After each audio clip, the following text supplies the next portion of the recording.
What's keeping you from learning the language you've always wanted to speak? Too hard. Takes too long. Not with Babbel. Babbel's interactive lessons, podcasts, games, and more make learning fun. Fun isn't hard. Right. And in 10 minutes a day, Babbel's bite-sized lessons are designed to get you having real conversations in as little as 3 weeks. That's not long. It's not hard. It's perfect. It starts here. Go to Babbel.com to try for free. That's Babbel.com. Babbel.com.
The Alzheimer's Association and the Ad Council present the story of Cynthia and Ed.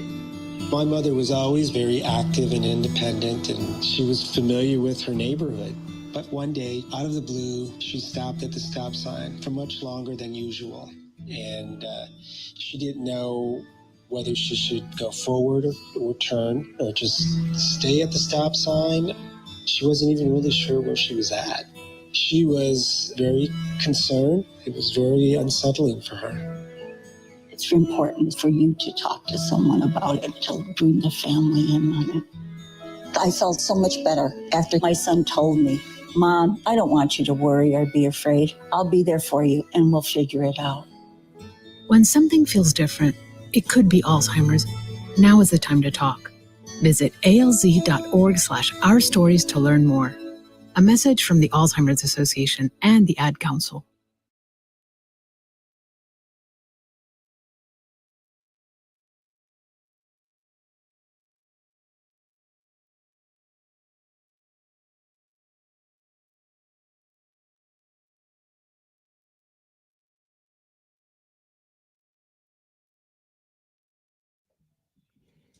What's going on? It's the Real Jonathan Smith Show here on Indies Sports Ticket. I hope you're having just a fantastic day. I know I am.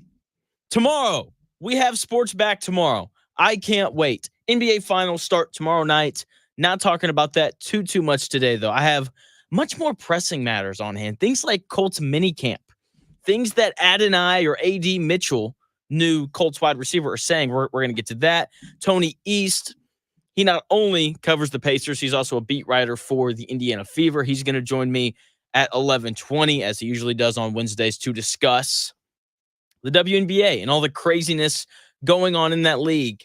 And, Caitlin Clark and all that fun stuff. So Caitlin Clark is once again where I want to start, because Caitlin Clark seems to be that anybody can talk about. Her, Angel Reese, the WNBA, all these things.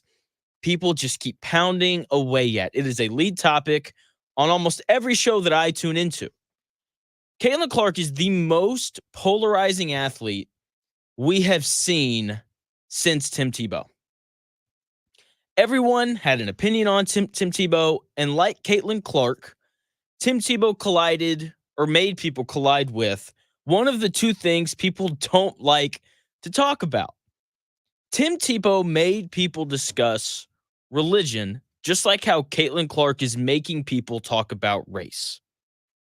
Okay. Like, and it's a little uncomfortable, right? Like I watch people on these national shows, and even myself, there's moments where I'm like, I really don't want to talk about this because it's an uncomfortable thing.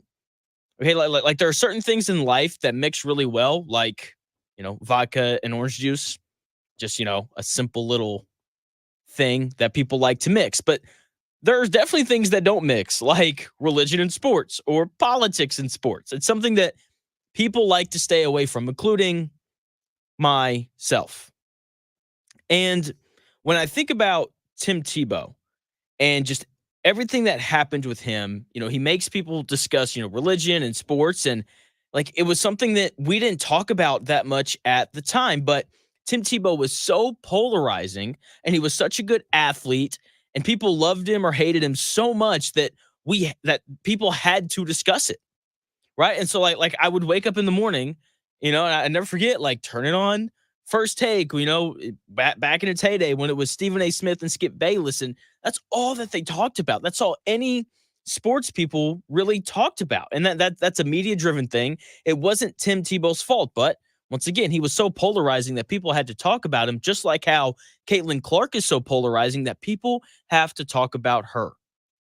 And when it came to Tim Tebow, the people that loved him tended to be Christians, and the people that didn't love him tended to not be Christians, right? Like he was a huge deal at Florida, right? He wins the Heisman and he wins a couple national titles under Urban Meyer, and he was awesome.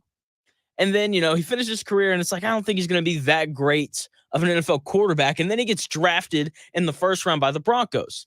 And people weren't happy with that pick because he didn't look like an NFL quarterback. In his career, 47% completion percentage in the NFL proved that to be true. And I'll never forget, in college, he would wear the eye black with the Bible verses on him. And, there are some people who loved that. There were some people who didn't love that.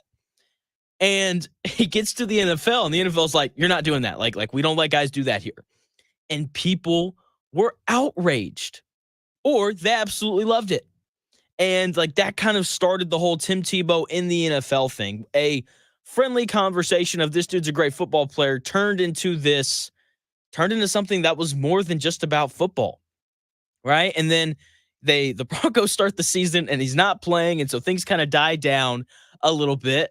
And then the Broncos are so bad that like, you know what? Let's throw Tim Tebow out there. And they do, and he starts winning all these games. Okay, I can still hear Skip Bayless saying, all Tim Tebow does is win games. Like I don't care about the numbers. They continuously find a way to win. Long story short, he ends up helping the Broncos make the playoffs for the first time since 2005. He even won a playoff game against the Steelers, and people either loved it or hated it. There was no in between, right? And it was such a story. Tim Tebow was such a big deal that the media beats the ever-living daylights out of Tim Tebow topics. Okay, they did. And we are on a very similar path with Caitlin Clark. Okay, we are heading in this direction where like it's all that people want to talk about. Like these, me included. Like I feel like I've talked about it every day for the past month. That's not true, but that's just what it feels like. Like me, the media, like we are beating these Caitlin Clark topics into the ground to a point where people are going to grow sick and tired of hearing about it. Very similar to how people grew sick and tired of hearing about Tim Tebow during all the Tebow Mania stuff. Right? Like I'll be honest, like I'm already sick of talking about Caitlin Clark. Like we're only 51 days past when she was drafted, but she has a very similar grip on the sports world that Tim Tebow had his rookie season in the NFL when they went on that run. And as of right now, seems like the sports world's fine with it. Okay, like people seem fine talking about the WNBA and Caitlin Clark as much as they are right now. And I would say that in today's world versus, a decade ago, people are much more willing to discuss things like race and sports. But this is the first time we've discussed it from a white person's perspective, which is kind of uncomfortable, right? Like the only other sports racial topic that I can really think of was the whole Colin Kaepernick episode. Okay, and as crazy as that was, he didn't get nearly as much play as Caitlin Clark is getting right now. And speaking of Colin Kaepernick, if Anthony Richardson or Joe Flacco gets hurt, maybe the Colts could sign him. I don't know. It seems like every time a quarterback gets hurt, Colin Kaepernick releases a workout video. It's actually kind of funny. But even with that, though, he wasn't covered the same way that Tim Tebow or the way that Tim Tebow was or the way that Caitlin Clark is currently being covered. I mean, from the moment Caitlin Clark was drafted, really from the moment we knew that she declared for the WNBA, like we knew she was going to be the main topic everywhere, and she was. Okay, like they're talking about her on news shows. Like it's not just on ESPN or FS1 or Indie Sports Ticket. Like they're talking about her everywhere. And right now, that is a good thing for the WNBA. But if you're the WNBA, like yes, they're like there's this very positive outlook of like people are actually talking about the league. Like it's NBA Finals week, and I've seen shows like The Herd, First Take, the Pat McAfee show, like these major national shows do more topics on Caitlin Clark than they have on the NBA Finals. Like that, this is abnormal. This has never happened before. And as of right now, this is a good thing for the WNBA. Like I think we all knew that Caitlin Clark was going to be a story when she got to the WNBA, but if you told me that the national media would spend more time on her this week than the NBA Finals, I wouldn't have believed you. I would have laughed in your face. And as of right now, like it's a good thing for the WNBA. But at what point does this become annoying? Okay, too much of a good thing, like it's not a good thing. Okay, like if you eat too much cookie dough in one sitting, you're going to throw up eventually. And then you aren't even going to want to look at, the cookie dough for several weeks. Okay, don't ask me how I know that. My point still stands, though. At what point do people get Caitlin Clark fatigue? Everyone, even the people that love Tim Tebow at the height of Tebow mania, got worn out by the constant coverage. Like every time you turned on ESPN or Fox Sports or Fox News or whatever, Tim Tebow was in your face. And that wears on people. When does that happen with Caitlin Clark? At what point do consumers get tired of discussing Caitlin Clark and the parts of her story that don't involve basketball? Like that's the most taxing part about this, is that most of the discussion isn't even about the basketball. It's about all the other stuff that sports fans don't really care about. Okay, if Caitlin Clark finds her game, she starts dropping, 25-point, double doubles, then I think that the conversation will be fine. But as of right now, that's not happening. And part of why the Tim Tebow conversation became taxing over the course of time was because it wasn't always about football. Okay, it could often become about other things like religion. Okay, conversation about politics, religion, and race, especially in the world of sports, aren't always the most desired topics by the audience. And that's why I do what I can to stay away from it. But at some point, like you have to bring it up in this Caitlin Clark conversation. You do. All right. And it's not her fault. Okay, like I'm sure that she doesn't like how people are turning this into a race thing. I'm assuming that she just wants for people to talk about how she plays basketball, just like I'm sure that Tim Tebow only wanted people to discuss the way that he played football. That just isn't how it works with the media. So when Caitlin Clark fatigue settles in, because it's going to happen. Once again, like we are 51 days past her being drafted number 1 overall, and I feel like it's all that we talked about. I feel like it's all that I've talked about. So what is the WNBA going to do when that Caitlin Clark fatigue settles in? Like for the NFL, Tim Tebow fatigue wasn't a big deal because they had plenty of stars outside of Tim Tebow that they could then just push to the forefront and be like, hey, pay attention to these dudes. Here's the other thing. The height of Tim Tebow mania came during the playoffs. So once he got bounced, it was like, okay, he's gone. Like he's out of the frame now. Talk about these other guys because we know that you care about those other guys as well. The NFL had multiple stars outside of Tim Tebow that they could have pushed. The WNBA doesn't have that. They don't have that. The majority of people, once again, this thing that these WNBA players don't understand, most of the people tuning in, watching the WNBA care about Caitlin Clark. They don't care about the rest of the league. Not yet, right? I'm sure that there's a desire for the WNBA that like they've pushed all these Caitlin Clark games so early so that they could get her in multiple places, and people wanting to watch Caitlin Clark could also watch the other players in the league that are good. Okay, but here's the thing: like Caitlin Clark hasn't been around long enough for those other players to become stars yet. So what is the WNBA going to do when people get sick and tired of Caitlin Clark? Because it's coming, right? And I know that the WNBA, like they've already sold the tickets. Okay, like they've already rented the bigger arenas to, you know, to compensate for all the people coming in to want to watch her play. I understand that all that's happened, but here's the thing: leagues don't make money off of ticket sales. They don't. We learned this during COVID. You know, the leagues make money off of television deals. The NBA is about to get paid $6 billion with a B, $6 billion on their latest television deal. That is how these leagues make money. Okay, they need you and they need me to watch at home, right? Because then they can sell ads, and you know that's really how they make a lot of their money. Like the WNBA needs for Caitlin Clark to continue, because they need her to continue to be appointment television. And if the national media continues to ostentatiously put Caitlin Clark on display as one of the main topics on their shows day in and day out, they are eventually going to push the audience away. At some point, we're going to be like, you know what? I'm good. I don't want this anymore. I just want to talk basketball. I'm sick of all these underlying narratives that we have to dance around whenever we talk about Caitlin Clark. It's coming. It's going to happen. We saw the exact same thing happen with Tim Tebow, and the NFL and these national media outlets. They called a break because of the timing of when it happened. Because it was during the playoffs when Tim Tebow lost, they would be like, all right, man, we're done with you. But the following year, you know, he came right back up, but we had a break from him. And so it was fine. With Caitlin Clark, there's no break coming. We've got the rest of the summer into the fall. Okay, like we're a quarter of the way through the WNBA season. Some of the Fever are, at least. The rest of the teams aren't. That's what I want to see.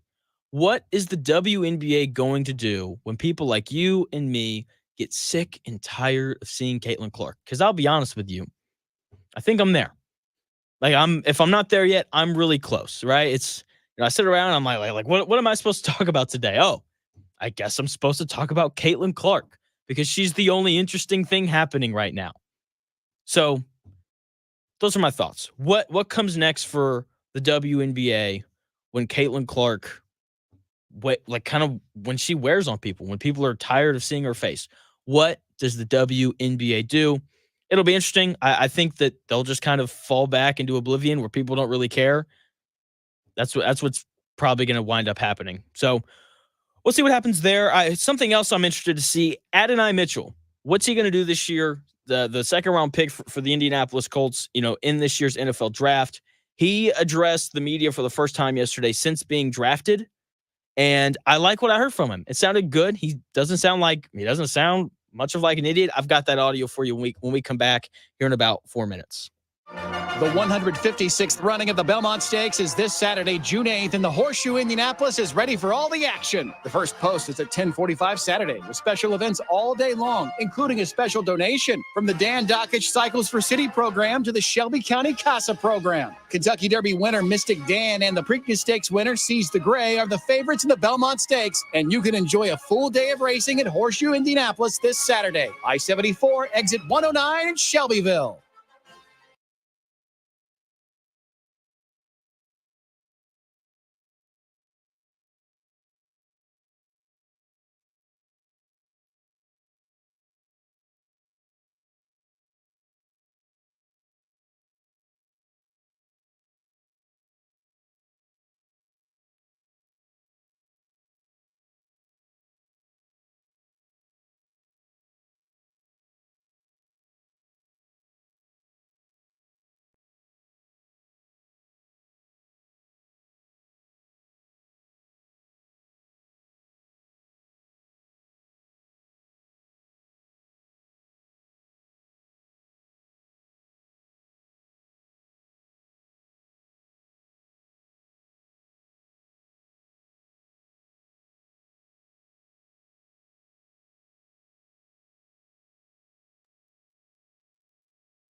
eBay Motors is here for the ride. Go ahead, feel your engine.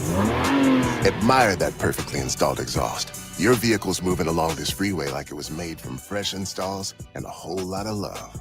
With eBay Motors, you get over 122 million parts to keep it running. And with eBay Guaranteed Fit, they'll be the perfect fit every time. Plus, at these prices, well, we're burning rubber, not cash. Keep your ride or die alive at ebaymotors.com. Eligible items only. Exclusions apply.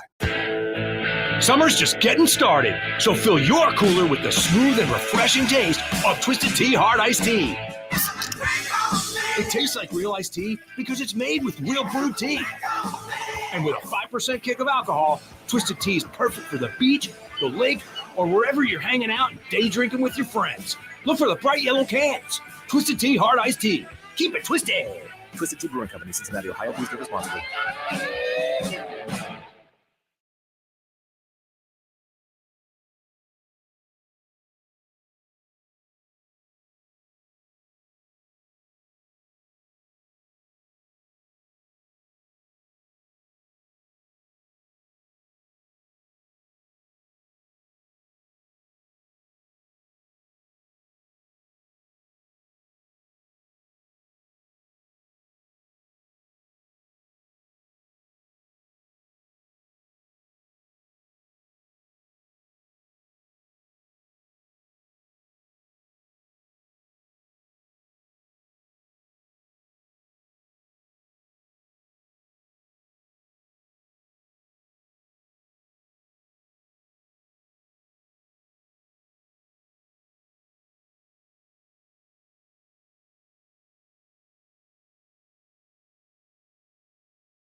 The Real Jonathan Smith Show, weekdays at 11 a.m. This is Indy Sports Ticket, 1430 a.m., 99.5 HD2, and always on the free Indy Sports Ticket app.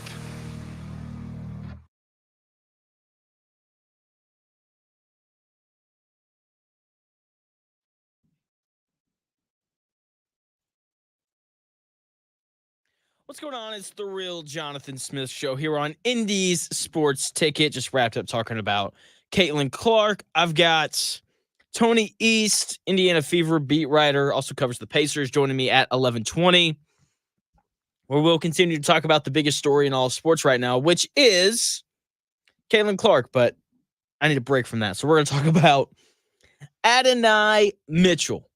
I like Adonai Mitchell. Okay, I'm a little wary, right? I think he's a little overhyped, right? Like there's a reason why he was the 11th receiver taken in this year's NFL draft. You know, if he was going to be as great as everybody keeps on telling me, then he undoubtedly would have gone higher, right? I mean, that's just, that's usually the way that drafts go. Teams tend to draft the players that are better. But I sat down yesterday and I watched his media availability after yesterday's practice. And I think it's easy to see why the Colts liked him from a personality standpoint. Okay, his introductory press conference after being drafted wasn't great. Remember, he sits down and he's like, I'm pissed. And everyone's like, why are you upset? And he's like, I thought I should have gone higher and all that kind of stuff. But, after he's kind of had time to cool off a little bit, because I understand, like, being frustrated, getting drafted lower than what you thought you were going to. After listening to him yesterday, he doesn't sound like he's going to do anything stupid, right? Like I've made plenty of jokes in these short 3 months since I've been on the air about how in order to be a Colts quote unquote horseshoe guy is that like you have to get suspended. In all seriousness right now, like I listened to Adonai Mitchell's press conference yesterday after practice and I was impressed. To be fair, after the draft press conference, the bar was pretty low, but he opened up the press conference talking about all these things that he's having to learn, and which is really nice to hear, right? Like he's going through, the speed of the game and how he's having to learn how to mix up his releases so that defensive backs don't catch on and how he can like set up other releases and all these different types of things. It was refreshing because some rookies come into any league, the NBA, the WNBA, Major League Baseball, whatever, rookies show up thinking that they have everything kind of figured out. And, it seems like AD Mitchell knows that he has things to learn to be effective in his rookie season. Now, like it may take him a while to learn those things, whatever, but it seems like he understands that there are things that he has to learn, and he understands it to a point to where he's been staying late after practice, which, is great. One of the reporters asked him about it. Look, a lot of players stay after practice to get extra work in. Okay, like this isn't some special thing. Okay, like guys start doing that, in college. Like I remember showing up at college thinking that I was going to be special because I knew that I was going to stay late after practice every day and hit a little extra and take a few extra ground balls and do all those things. And then I thought I was about to be special, and I was not. Everybody stayed late. I never forget Coach Hooten, first day of practice. Guys, call it up. 1, 2, 3, readies. And then, we break, and everybody just goes and grabs their batting gloves. And I'm like, oh, I guess I'm not the only person who's going to stay late. So, it's not that's not the special part about this. But the thing with Adonai Mitchell, his response is great. I don't want you to miss it. The big deal here is not that he stays late. That's not why I'm playing this audio. I want you to hear the maturity in his response. So here is Adonai Mitchell's response to the question about him staying late after practice to put in some extra work. Just wanting to get better, just being the best me that I could be. Team success breeds individual success, but you can't have team success if every individual isn't doing their part. So I just try to maximize my capability. Always looking to get better, always looking to learn. That's really where it comes from, because it's always somebody out there that's working harder than me, that's thinking of doing some stuff that I haven't even thought about doing, or that that just got the game. So just always trying to stay a step ahead. That was Adonai Mitchell on why he stays late after practice to work on different things. And look, that is not some super profound clip. It's kind of boring, which I like. I think that's a good thing. More on that here in a second. But he said a lot of things that you're supposed to say in that clip.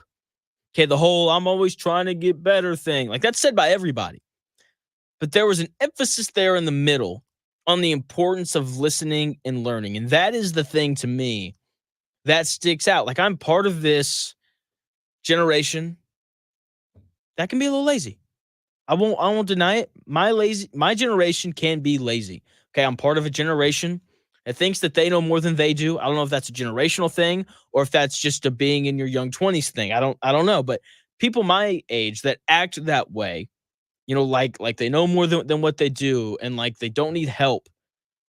People they're pretty easy to kind of point out. I think Caleb Williams gives off that vibe a little bit, and I think that's part of why people don't like him.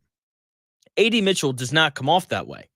He seems like he's going to be more than willing to learn from the players around him. He seems like he's going to be coachable, and that's valuable. Not only right now when he's young, but for when he gets older. To play professional sports at any level, you have to be able to adapt. Playing professional sports is just the jungle. That's all it is. Like baseball is the easiest example of this.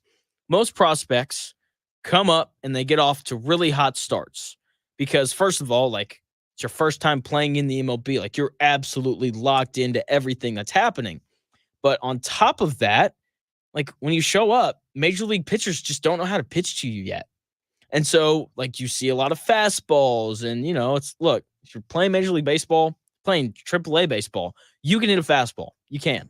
Okay. That's just a given. And so, these guys come up and, pitchers, it takes them, a month or so to kind of figure out the hitter. Eventually, though, the other team figures out what pitches you can't hit. They figure out the spots in the zone that you can't hit and all those things. That's when you find out whether or not a prospect is worth their salt. That's when you find out whether or not a prospect is going to be a pro for a long time or not. In football and basketball, every sport out there has the exact same thing. Okay, teams are going to figure out the things that A.D. Mitchell isn't good at.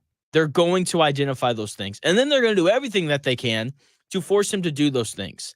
After that happens, we will then find out if A.D. Mitchell is worth being drafted in the second round. And based off of his responses to these various questions that he was asked yesterday, he seems like the type of player that's going to push through and figure out how to adapt and survive. Because that's what playing in professional sports is. It's figuring out how to adapt and how to survive. That's what it is.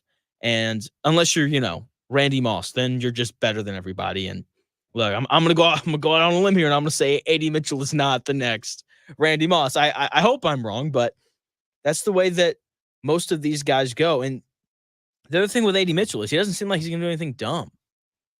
Okay, like he seems like he's got a decently good head on his shoulders. Then again, it's one interview, so who knows? I could be reading into this way too much. But the more that I listened to his interview yesterday, the more I found myself liking him because a lot of his answers were boring, and boring is the best.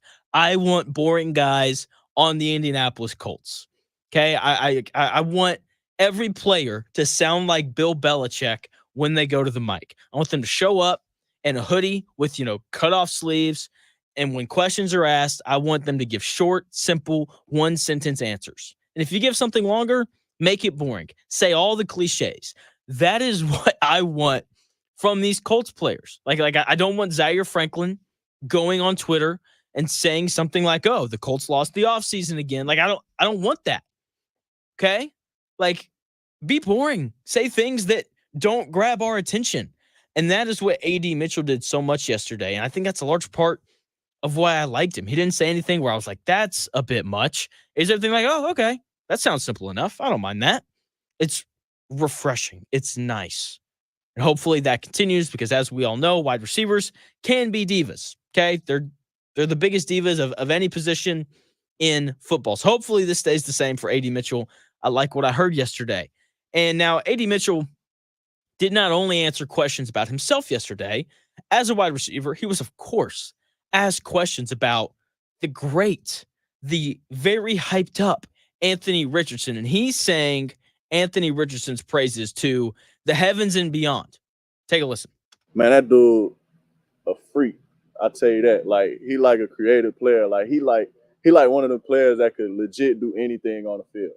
Like you talk about just arm strength, crazy arm strength. This man can roll right, throw on the opposite hash to the left.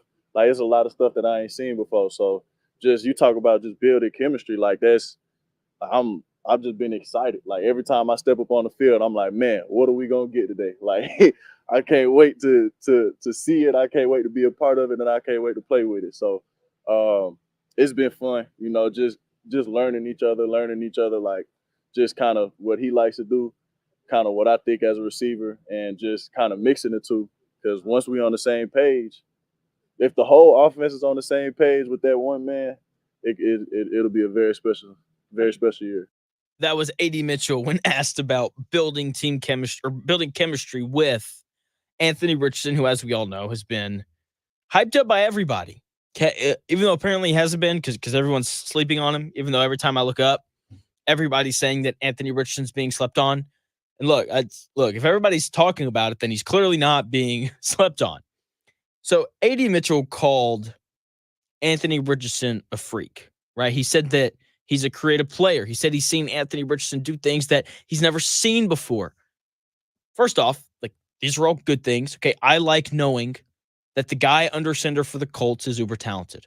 Okay, I think every fan of every team, of every sport wants to know that whoever their main guy is an extremely talented player, especially in football, because let's be honest, we all know quarterback's the most important position on the field. And it's nice to know that the starting quarterback of the Colts or whoever your favorite team is an absolute stud.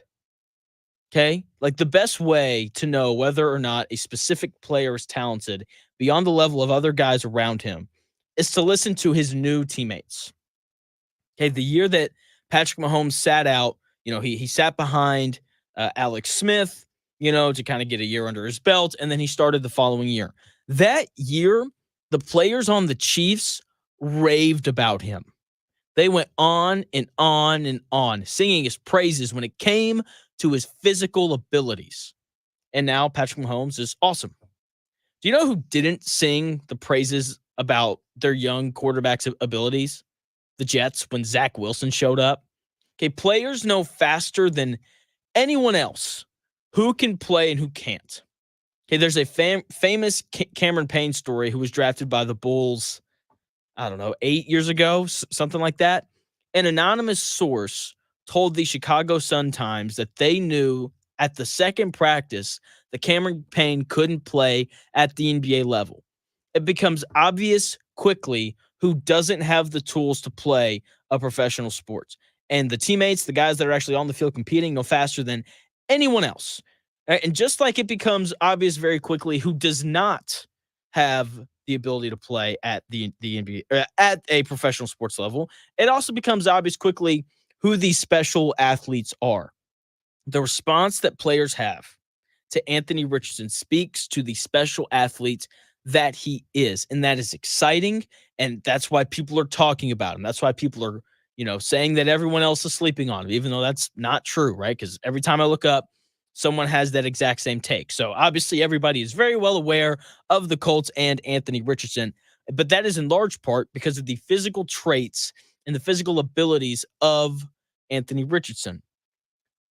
There is a recent scenario, though, right? The reason why I bring all this up is just to put out this little warning. There is a recent scenario, though, where players come away from training camp singing the praises of a young quarterback's physical abilities.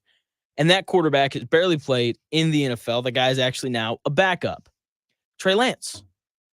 He was the exact same way. He came into the NFL with all of the hype being about his physical traits. Okay, the knock was that he hadn't played much football, very similar to Anthony Richardson. And now, to be fair, Trey Lance played an alarmingly low amount of football. Like, he only threw 318 passes in college. He barely played in high school. Like, that's why he played at North Dakota State and not, Florida like Anthony Richardson did. But Anthony Richardson has played, substantially more quarterback throughout his life than Trey Lance ever did. And he played at a higher level. I'm just saying, just like, be wary. Like, it's very easy to fall into the Anthony Richardson is a freak hype. And look, let's be honest, it's fun. Like, I like knowing that the quarterback for the Colts is, 6'4", 255 pounds and runs a 4.4. Like, that's awesome. I love knowing that. Love it. But here's the thing. There's so much more to playing quarterback than having a big arm and being able to run fast. Okay, teams fall in love with these elite traits of players all the time. Okay, and a lot of those players don't work out for many different reasons. And look, I'm excited about Anthony Richardson. Everything the Colts have said about him to a point, or everything the Colts have said about him point to him having a successful second year. Let's be honest, it's the Colts. Can we really trust anything that the Indianapolis Colts say about anybody? Can we? I don't think that we can. I wouldn't call the Indianapolis Colts PR team trustworthy. I wouldn't. So there's a lot of hype around Richardson. All the hype is around, the physical traits. I just can he do the mental side of things? Can he stand in the pocket when pressure's bearing down on him? Like, can he do all the other things that quarterbacks have to be able to do? Because he can obviously, throw the ball far and he can run and he can escape pressure and he can do these crazy things. But at some point, like, you have to do the thing on the field. And you can only do that if you stay healthy. That's the other big question. Can he stay healthy? Because if he can, then I would say that the future of the Colts is pretty bright. We'll see. Speaking of bright futures, the Pacers, they have a bright future ahead of them. The NBA draft was announced. It will be June 26th and 27th. I have a couple of thoughts on that. I'm going to give you those when we come back here in about 4 minutes.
What's going on? The Real Jonathan Smith Show here on Indy's Sports Ticket. Thanks for listening. No matter how you're listening, maybe you're listening the old-fashioned way, in the car, on the radio, dial turn to 1430 a.m. Maybe you're listening on the Indy Sports Ticket app, which you can get on the App Store or the Google Play Store. Maybe you're watching the live stream on Twitter. Follow us there at Ticket1430. Or maybe you're watching the live stream on YouTube and you're active, dropping thoughts in the chat. That's where you should be. Head over to YouTube, Indy Sports Tickets. You can subscribe there and watch all of the live streams. They're great. We have a very welcoming community here at Indy's Sports Tickets. Speaking of welcoming, it's one of the cool things about sports. People are in and out of locker rooms all the time. You're constantly having to mesh/deal with new people, right? And it happens every year because every year teams draft new players. That's just the way that it goes. And the NBA draft has been announced. It will be on June 26th. That will be the first round. And then June 27th, day 2 of the draft, will be the second round, which is ridiculous. We don't need 2 days for the NBA draft. Don't need it. Don't want it. Okay? People will tune in day 1, watch the lottery, and that'll be it. Maybe not this year. I don't think people care that much this year because it's a pretty thin draft class. It's really thin. Like there's not a lot of great players. Like there's no Victor Wembanyama, like there's no Blake Griffin, like there's no clear consensus this is going to be the number 1 overall pick guy. There isn't. This is the worst draft we've seen since the Anthony Bennett draft. You don't know who that is because he played in the league for like 3 years and then he was gone. Okay, and when it comes to NBA draft stuff, I got to be honest, I watch a lot of hoops, but I'm not grinding out games that are happening in France. Not doing it. Not doing that. I'll go back. I'll watch some highlights, if there's like a specific game that kind of goes nuts, then, sure, I'll go back. I'll watch that. I did that for Luka back in 2018 when he got drafted. But for the most part, when it comes to foreign dudes, I'm hanging out, whatever.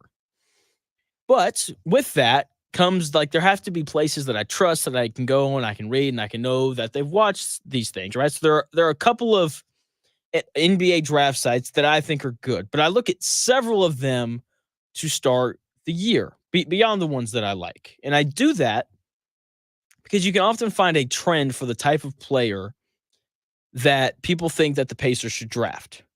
Okay, so here are a few of the websites that I went to. The Ringer has the Pacers taking 2 wings and a big guard.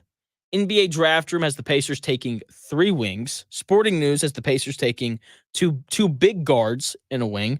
And then finally, Bleacher Report has the Pacers taking 2 wings and a big guard. Do you see the trend? Okay, the Pacers are in desperate need. I mean, desperate need of wing defenders, right? Now, this isn't some secret, right? Like, I'm not breaking news here. Okay, like this isn't going to be the breakout video for today's show. Like this isn't a secret, and I think that's why it was so frustrating this last year to see Jarris Walker not be developed at all during the regular season. It was a lot of go to Fort Wayne, go play for the Mad Ants, go do all those things, Jarris. We'll develop you next year, which it was a little frustrating, right? Because the Pacers got to the playoffs, and it felt like they really could have used a guy like Jarris Walker. Now, I do want to get out in front of this. All of these mock drafts pointing to the Pacers needing a wing defender does not mean that Jarris Walker is a bust. Okay? It doesn't. It just means that this is what the Pacers need. Because I think that if you watch the Pacers play this year, I think it's pretty evident that they need another big wing in order to be able to make it run to the NBA Finals. Because there are so many big wings in the NBA that can create offense. Like, let's look at the team that put the Pacers out.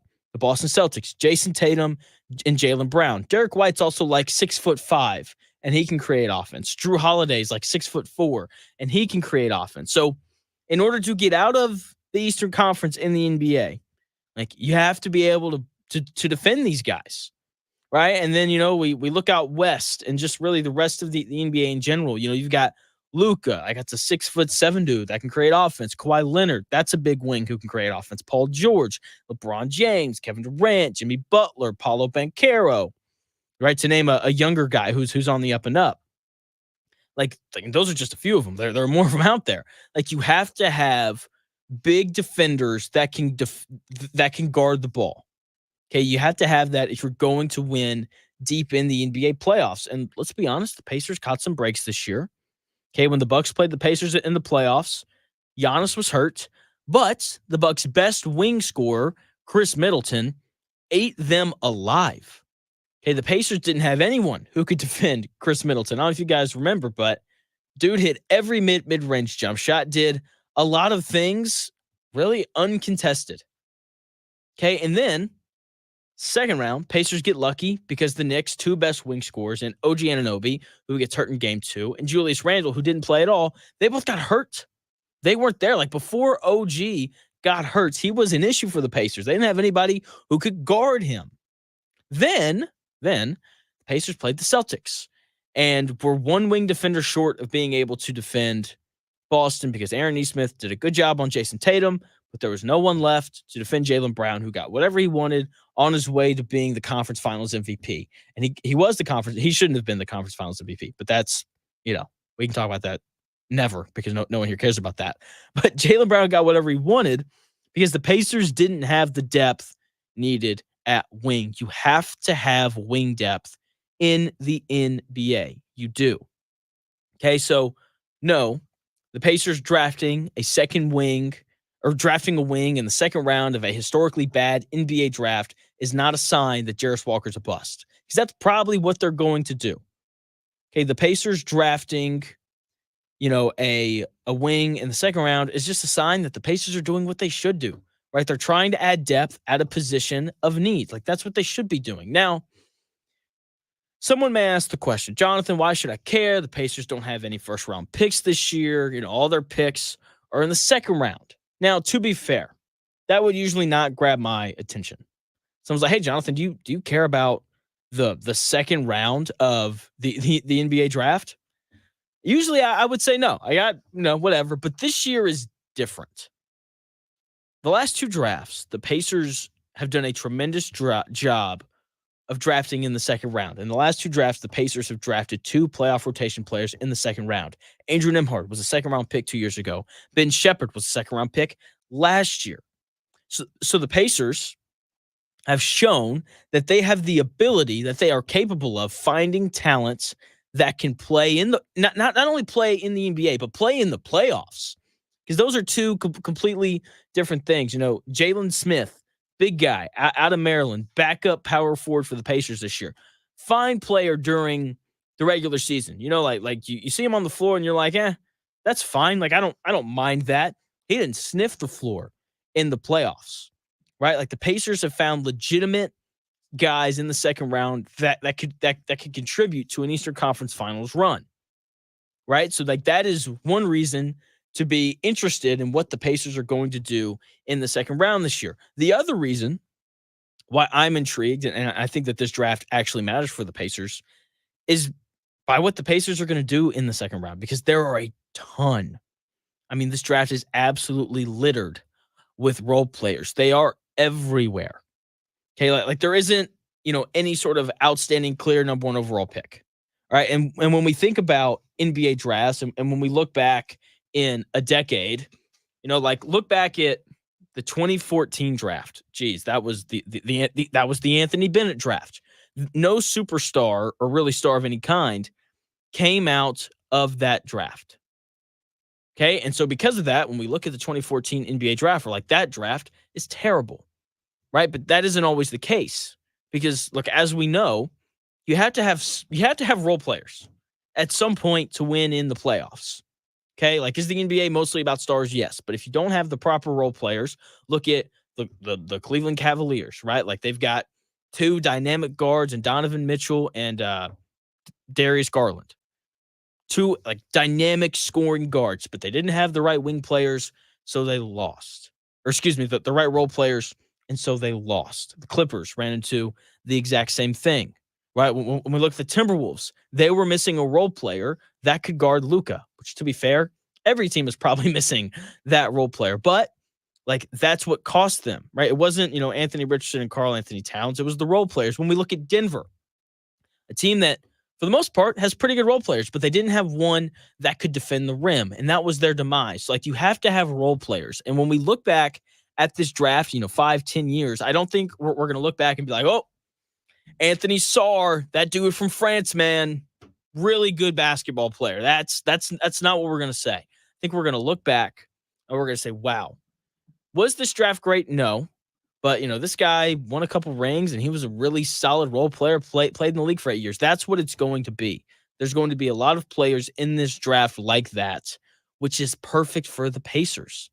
The Pacers needed a deep role player draft, and that is what they have this year because they need more role players that can contribute on the defensive end of the floor, right? Like, that is the biggest thing that we need to know. John Buzzard, he's just the best. Like, whenever, like, he just throws out ideas all the time, and, like, I'm doing this one. So I do a thing on Tuesdays called Top 10 Tuesday. Do a thing on Fridays called Funless Friday. They're a little different. Top 10 Tuesday is a little more serious. Funless Fridays, it's what it is. Like, it's more fun. Like, for example, last Friday did the best chubby white athletes of all time. That's a little more fun. Whereas what did I do yesterday? I don't remember what I talked about yesterday. That's fitting. But yesterday was a little bit more serious. I was talking about, that's what it was. I was talking about players that would be better in today's era of sports versus back when they played. So a little more serious, but yeah, best second round draft picks for the NBA, right? Because a second round draft pick in the NFL is very different than a second round draft pick in the NBA, but that's beside the point. We'll definitely be doing that list at some point. But when we look at the Pacers and these NBA draft options that they have, there's a plethora of wings in this draft that should be able to help them on that end of the floor. And when you look at all of these mock drafts, they're all telling you and me the exact same thing. And I tend to agree with them. Pacers are going to take somebody defensively oriented in the NBA draft.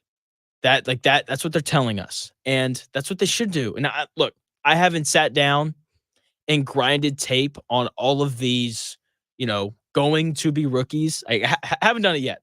I will at some point because, it's June. Like, what else am I going to do? I got time on my hands now.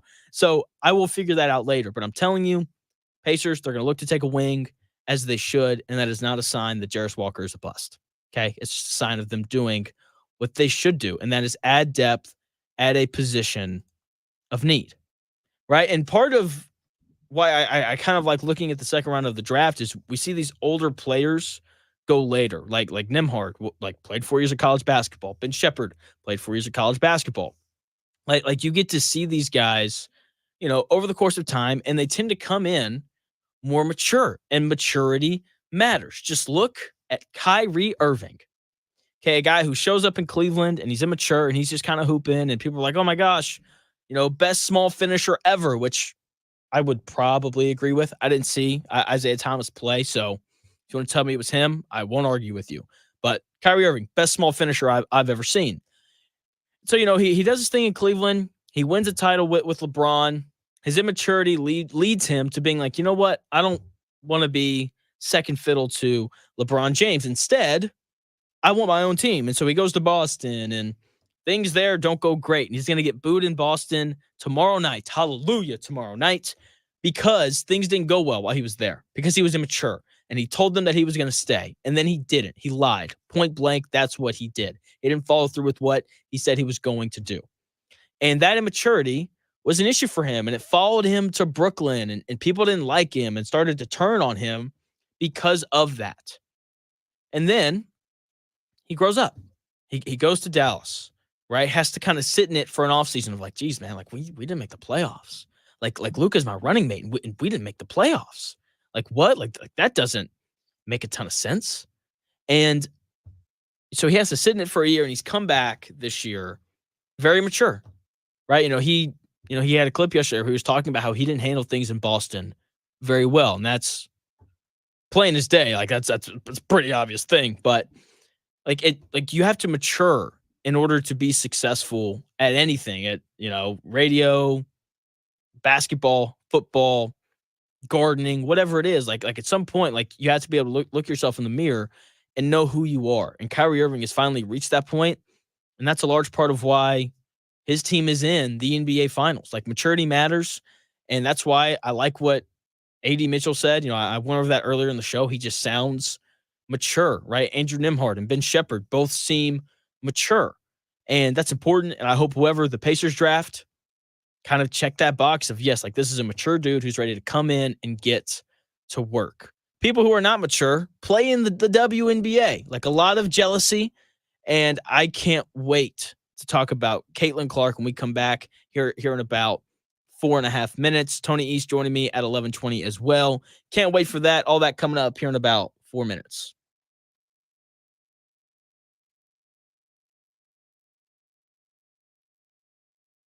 Let's face it, investing can feel pretty scary and overwhelming these days, especially if you're retired or close to retirement, which is why you should consider investing in municipal bonds from Hennian & Walsh. Municipal bonds can provide a source of federally tax-free retirement income, plus an investment in municipal bonds is an investment in America. Municipal bonds help finance major civil projects across the country, like the Golden Gate Bridge and Hoover Dam, as well as local roads, bridges, and schools. Call 1-800-761-9761 right now for our informative free bond guide and learn how you can earn tax-free retirement income while investing in America's future. Just dial 1-800-761-9761 for the free Hennian & Walsh bond guide. There's no cost and no obligation. 1-800-761-9761. Hennian & Walsh Inc., member of FINRA and SIPC. The 156th running of the Belmont Stakes is this Saturday, June 8th, and the Horseshoe Indianapolis is ready for all the action. The first post is at 10:45 Saturday, with special events all day long, including a special donation from the Dan Dockich Cycles for City program to the Shelby County CASA program. Kentucky Derby winner Mystic Dan and the Preakness Stakes winner Seize the Gray are the favorites in the Belmont Stakes, and you can enjoy a full day of racing at Horseshoe Indianapolis this Saturday. I-74, exit 109 in Shelbyville. Save big money on pressure-treated lumber for your outdoor project at Menards. Menards has the best in-stock selection of AC2 pressure-treated lumber, all easy to load in our drive-through lumber yard. Choose from our huge inventory of boards, decking, fencing, lumber, and timbers to build your project to last. Plus, you can get free estimates fast with our fence and deck design programs in-store or online at menards.com. Save big money at Menards. Thinking of popping the question? Diamonds Direct has an offer you can't miss. This month only, buy a natural diamond engagement ring of 1 carat plus and receive a free natural 1 carat diamond tennis bracelet valued at $2,000. Imagine giving her the ring of her dreams and her wedding gift all at once. No one provides education, selection, and value like Diamonds Direct. Your chance to get a free tennis bracelet from your friends at Diamonds Direct won't last long. Details at diamondsdirect.com. Zero Res has the best deal of the summer for Indy Sports Ticket listeners. 3 rooms clean starting at just $139 and 20% off additional services. Call 317-388-5141 or book online at zeroresindy.com and take advantage of these huge savings. Total sports coverage on Indy Sports Ticket is sponsored by Twin Peaks. Eats, drinks, scenic views. Holiday World and Splash and Safari, our family loves you. But look, I'm trying to teach my kids there's nothing free in life. And then we get here and there's a lot that's free. Parking, sunscreen, soft drinks. We love water coasters like Mammoth, the new family coaster Good Gravy, and 500 drones lighting up the sky. But the whole ride home, all I hear is free soft drinks, free parking, free sunscreen. Okay, I guess some things in life are free.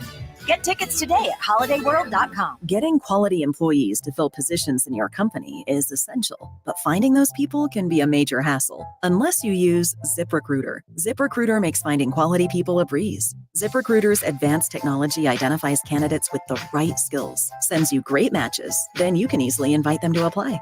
4 out of 5 employers who post on ZipRecruiter get a quality candidate within the first day. See for yourself. Go to ziprecruiter.com/free to try ZipRecruiter for free. That's ziprecruiter.com/free. Today, my new dad and I shot off a rocket in the park. Today, my new son and I failed to shoot off a rocket. The rocket launched into the air and then crashed into the pond. I'll never forget that day. I'll never forget that day, even if I tried. You don't have to be perfect to be a perfect parent. Thousands of kids in foster care will take you just as you are. For more information on how you can adopt, visit adoptuskids.org. A public service announcement from the U.S. Department of Health and Human Services, Adopt U.S. Kids, and the Ad Council. I make learning a privilege, not a chore, and frustration a tool, not an obstacle. I'm a teacher. I make more. Make more. Teach. Visit teach.org. Brought to you by Teach and the Ad Council. This is Indy Sports Ticket, 1430 AM, WXNT, AM, Indianapolis, WZPL, HD2, Greenfield, a Cumulus media station. Download the free app in the Google Play and App Store. Ladies and gentlemen, it's time for... It's the Real Jonathan Smith Show on Indy Sports Ticket, 1430 AM and 99.5 HD2. What's going on? The Real Jonathan Smith Show here on Indy Sports Ticket, hour number 2. Coming your way right here, right now, here in about 20 minutes. Tony East, guy who does a lot of work for the Pacers, but also covers the Indiana Fever, going to join me. We're going to talk Caitlin Clark, the lady that people seem to not be able to get enough of, right? You know, Caitlin Clark is the most polarizing athlete we have seen since Tim Tebow. Okay, everyone had an opinion on Tim Tebow, just like Caitlin Clark, right? You know, Tim Tebow made people talk about things beyond football, just like how Caitlin Clark is making people talk about things beyond basketball. And those two things are things that people don't like to talk about. Tim Tebow made people discuss religion, just like how Caitlin Clark is making people talk about race, right? And at that time, when Tebow Mania was really taking off, that was something that we didn't like to discuss within sports. Like religion and sports coming together was like, I don't know, I don't really want to touch that, right? But Tim Tebow was so polarizing, right? Like those Florida Gator teams were so good, and he got off to such a good start in Denver that we had to discuss it, right? And people that were Christians tended to love it, while non-Christians tended not to love it, right? You know, Tim Tebow was a big deal at Florida. I believe he was the youngest player to ever win the Heisman when he won it. So he's a big deal there. He wins a couple national titles under Urban Meyer, and people are freaking out about Florida. Then he gets drafted in the first round by the Denver Broncos, and people were not happy with that pick. I remember being, you know, a lot younger than what I am now and being like, why don't people like this? He won a lot in college, but let's be honest, Tim Tebow in college did not look like an NFL quarterback. Didn't. In his career, 47% completion percentage proved it. Okay, in college, you know, he'd wear the eye black with the Bible verses on it. And then he shows up in the NFL, and the NFL is like, you can't do that. Like, sorry, we don't let guys do that. And people were outraged. People were so upset. Okay, but he comes in. He says, you know what, that's fine, whatever. You know, starts off as the backup, right? And so he's, you know, the Broncos are terrible, right? And so throughout his rookie year, he eventually becomes the starter, and he helps the Broncos make the playoffs for the first time since 2005. And I remember listening to all the sports talk stuff back then. It's like, he's like, he's not even good. Like, how is this happening? And I remember hearing Skip Bayless yell, all he does is win. Who cares? Right? That's what he kept saying. And, you know, Broncos fans rejoiced because it was the first time since 2005 that they made the playoffs. Right. And then he beats the Steelers in a playoff game, and all hell broke loose. And people were going nuts. And the people that didn't like Tim Tebow were like, this doesn't make any sense. And the people that loved him were like, who cares? All he does is win. Right? That's what happened. And once again, people either loved Tim Tebow or they couldn't stand him. There was no in between. Like, nobody hurt their butt sitting on the fence when it came to Tim Tebow. Okay? It was such a story. Like, Tim Tebow just took, you know, the sports world by storm, that the national media outlets beat the crap out of these Tim Tebow topics. They beat Tim Tebow topics into the ground, just like how they're going to beat Caitlin Clark topics into the ground to a point where people grow sick and tired of hearing about it, just like how people grew sick and tired of hearing about Tim Tebow. Okay, we are only 51 days past when Caitlin Clark was drafted by the Fever, and I am already sick of talking about her, right? But she has this similar grip around the sports world and really just the whole country, the same way that Tim Tebow did his rookie year in the NFL.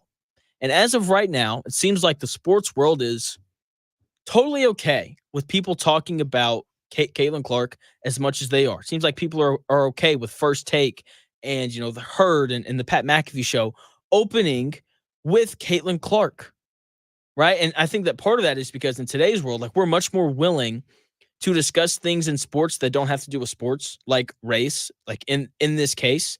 But then again, bars, by the way, the Caitlin Clark thing that's really unique is this is the first time we've talked about race in sports from a white person's perspective.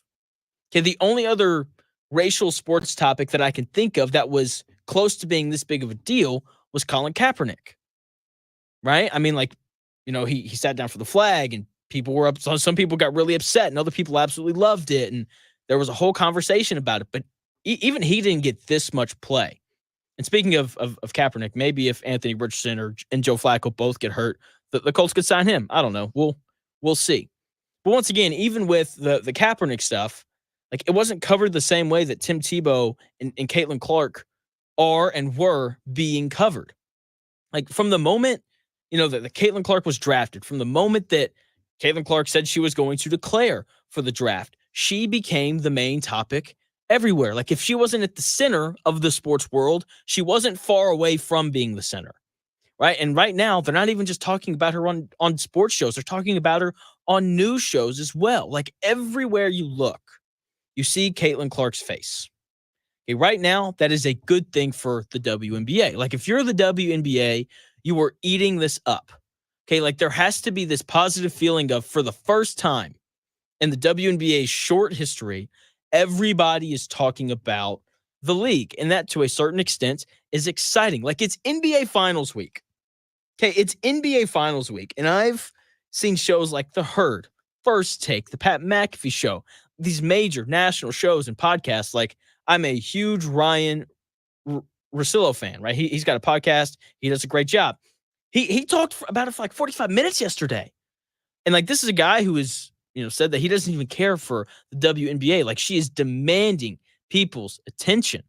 Like there have been more there have been more segments on Caitlin Clark this week and the WNBA than there has been about the NBA Finals. And those start tomorrow. Hallelujah, by the way.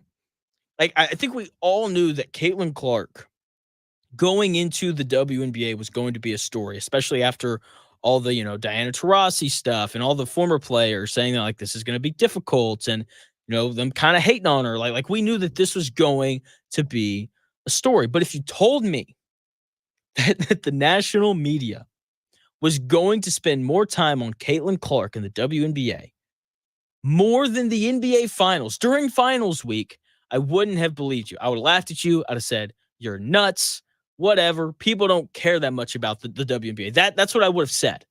And thankfully, no one said that to me because I would have sounded like an idiot because people clearly do care about Caitlin Clark and everything that's going on right now, right? But as of right now, like as good a thing as it is for the WNBA and how everybody is talking about them, at what point does this become annoying? Too much of a good thing, it's not a good thing. Okay, like if you eat too much cookie dough in one sitting, like you're going to eventually throw up. Like it's going to happen. Then after you throw up, you're like, I never want to look at cookie dough ever again. Okay, don't ask me how I know that. Okay, like my point still stands. Like at what point do people get Caitlin Clark fatigue? Because everyone, even the people that loved and adored Tim Tebow and wanted him to come and speak at their church, even they got worn out by the constant Tim Tebow coverage. When does that happen with Caitlin Clark?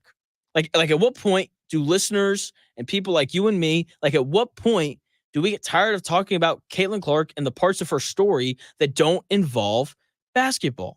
Like if Caitlin Clark finds her game and starts dropping, 25-point double-doubles, like the conversation will be fine because it'll go back to basketball. But that's not happening right now.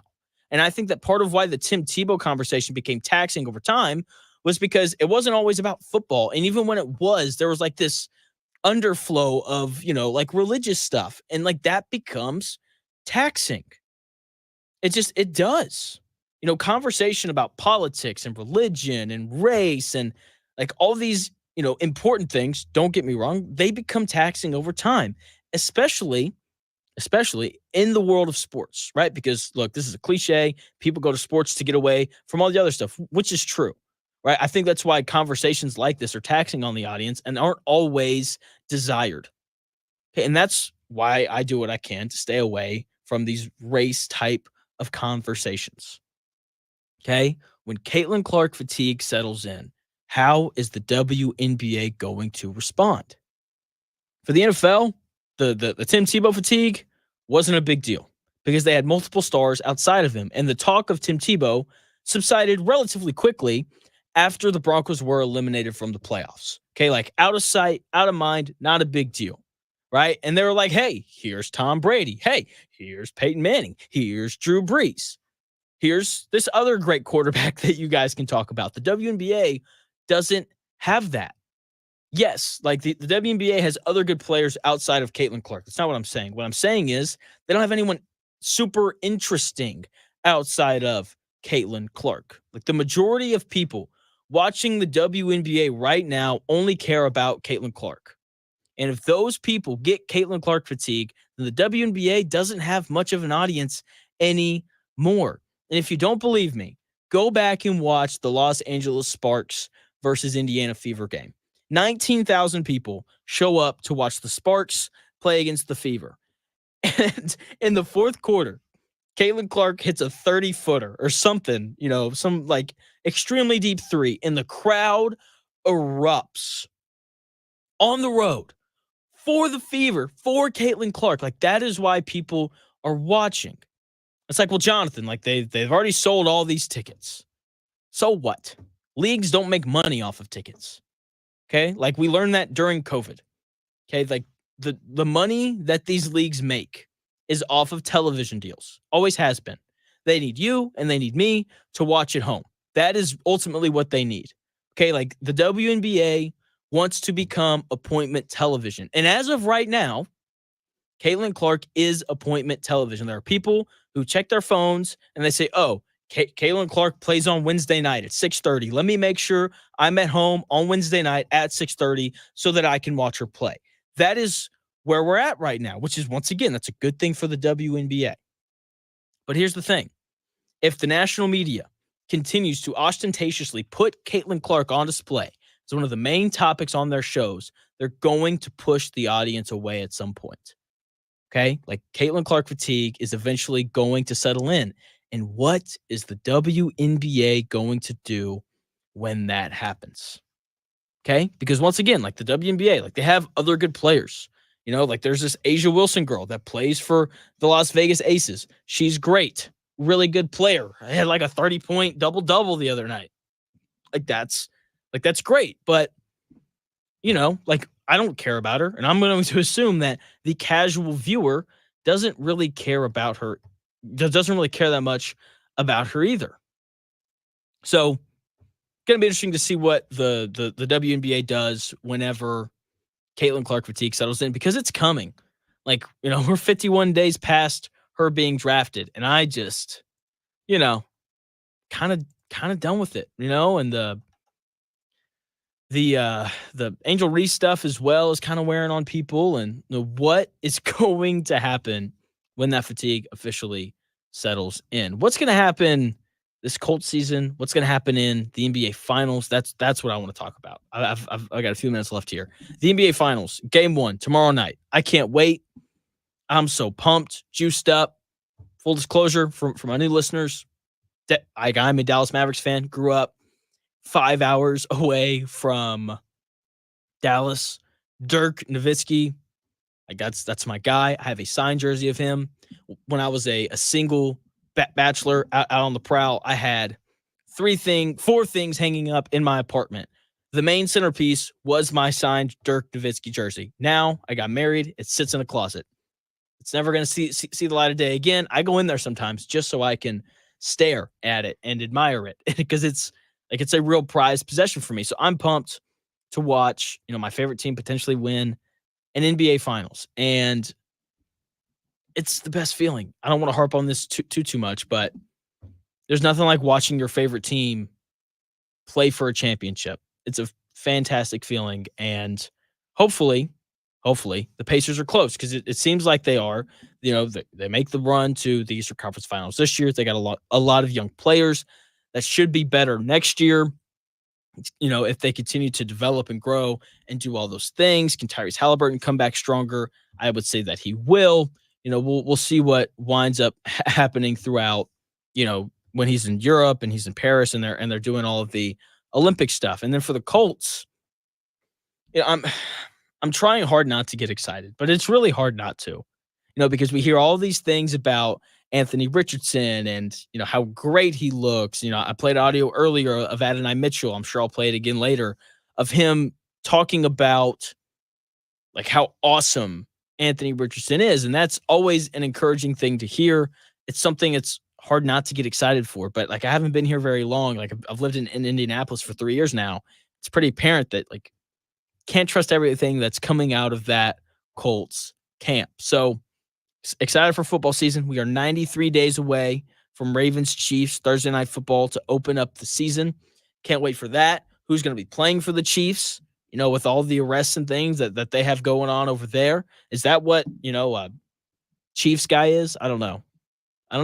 But can't wait. We are less than 100 days out from the NFL. Can't wait for it. Excited for college football. All the conference realignment. I know some people like it. Some people don't like it.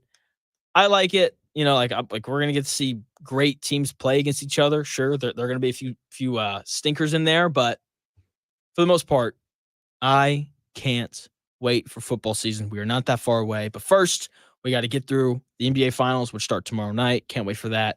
And of course, we have to get through the WNBA season as well. Speaking of the WNBA, my guy, Tony East, had him on a lot throughout the Pacers season to talk Pacers. He also covers the Indiana Fever. Having him on today, coming up here in about 4 minutes to discuss everything going on with Caitlin Clark and the WNBA as a whole. Tony East coming your way next here in about 4 minutes. Hi, I'm Kelson Carter, the Prince of Plumbing from Carter's My Plumber. Lurking in your dark basement is your sump pump. Are you sure it'll work when you finally need it? Probably not. That's why we invented the Sump Pump Stress Test. For just $49, our technician will run a diagnostic test on your sump pump and battery backup system. While we're there, get a water heater sediment flush and water softener resin cleaning. All three are just $99. 859-9999, CartersMyPlumber.com. Drivers, drafts, Dan Dockage, maybe even your dad. Friday, June 14, 12 to 3, give your job the shaft, beat my score, or make an early reservation for a chance to win a VIP meet and greet package. Make your reservation at back9golf.com. Investing involves risk, including possible loss of principal. Income may be subject to state, local, or federal alternative minimum tax. The stock market dropped by Inflation over continues to be a challenge for retail. Let's face it, investing can feel pretty scary and overwhelming these days, especially if you're retired or close to retirement, which is why you should consider investing in municipal bonds from Hennian and Walsh. Municipal bonds can provide a source of federally tax-free retirement income, plus an investment in municipal bonds is an investment in America. Municipal bonds help finance major civil projects across the country, like the Golden Gate Bridge and Hoover Dam, as well as local roads, bridges, and schools. Call 1-800-761-9761 right now for our informative free bond guide and learn how you can earn tax-free retirement income while investing in America's future. Just dial 1-800-761-9761 for the free Hennian and Walsh bond guide. There's no cost and no obligation. 1-800-761-9761. Hennian and Walsh Inc., member of FINRA and SIPC. Getting quality employees to fill positions in your company is essential, but finding those people can be a major hassle unless you use ZipRecruiter. ZipRecruiter makes finding quality people a breeze. ZipRecruiter's advanced technology identifies candidates with the right skills, sends you great matches, then you can easily invite them to apply. 4 out of 5 employers who post on ZipRecruiter get a quality candidate within the first day. See for yourself. Go to ZipRecruiter.com/free to try ZipRecruiter for free. That's ZipRecruiter.com/free. The 156th running of the Belmont Stakes is this Saturday, June 8th, and the Horseshoe Indianapolis is ready for all the action. The first post is at 10:45 Saturday, with special events all day long, including a special donation from the Dan Dockage Cycles for City program to the Shelby County CASA program. Kentucky Derby winner Mystic Dan and the Preakness Stakes winner Seize the Gray are the favorites in the Belmont Stakes, and you can enjoy a full day of racing at Horseshoe Indianapolis this Saturday. I-74, exit 109 in Shelbyville. With Yamaha boats, you can dare to explore the water in all new ways through a combination of ambitious design, exhilarating performance, and inspired craftsmanship. Yamaha boats leverage 65 years of Yamaha marine heritage to power your boating passion. So please contact our friends at Just Add Water Boats. Go to justaddwaterboats.com. They can make all your boating needs and dreams come true. It's the Dan Dockage Show. I don't know if you know, Michael used to be my best friend. I read all that. Yeah. And then I said something about him being bad at being a GM, and he hasn't spoken to me in years. And listen, and he was my best friend, and he don't speak to me. I know damn well as much as he hates the Pistons. If Isaiah's waiting on an apology, he goes to what's that saying? To hell freezes over. Dan Dockage, weekdays from noon to 3. This is Indy Sports Ticket, 1430 AM, 99.5 HD2, and always on the free Indy Sports Ticket app. Often imitated, never duplicated. It's the real Jonathan Smith Show on Indy Sports Tickets, 1430 AM and 99.5 HD2. What's going on? The real Jonathan Smith Show here on Indy's Sports Ticket, as we continue to fill the show with Caitlin Clark topics like every other show in the country. Joining me now, Tony East. You've heard him talk a lot of Pacers with me on this program, but he also covers the Fever, does a great job of it. Tony, what's going on, man? Happy to be here and happy to hopefully correctly talk about this as someone who actually covered the W before Caitlin Clark was there and has seen a lot of stupid stuff this week. What's the stupidest thing you've seen? Oh, gosh. The stupidest thing?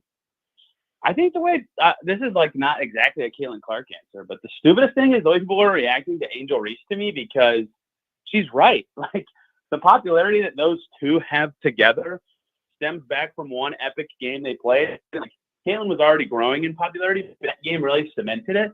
And Angel Reese is really good. She's obviously not as popular as Caitlin Clark, but this isn't just a one-person thing. Like, the Sky are selling out arenas too. They're like, it is a growing league for lots of reasons, and Angel took a lot of crap for that. But I think she was right, unlike a lot of people. I think.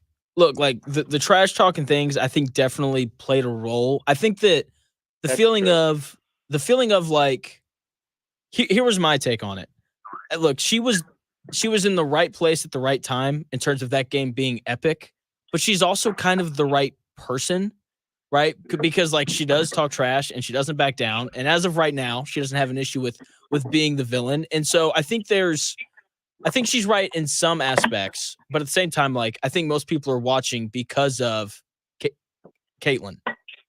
That is true. And like, Caitlin talks trash too. You remember the dominant storyline from that game. The first time they played each other was like her doing the hand wave thing, like the celebration that she does with her, that Caitlin did with her Iowa assistant coaches. Right. And like, that level of like, whoa, like kind of got people into it and got people into the rivalry. They played again this year. And I agree with you that for sure Caitlin's far more popular, but they're like, what kind of helped both of them become popular among fans in the way they play is they both talk a lot of crap during games. Like, it's really fun. And even in the game where the now infamous Kennedy Carter foul happened, like, Caitlin was talking crap the whole game, and she should. She's really good, and she's earned the right to do that. But like, it's part of what builds them into what they are.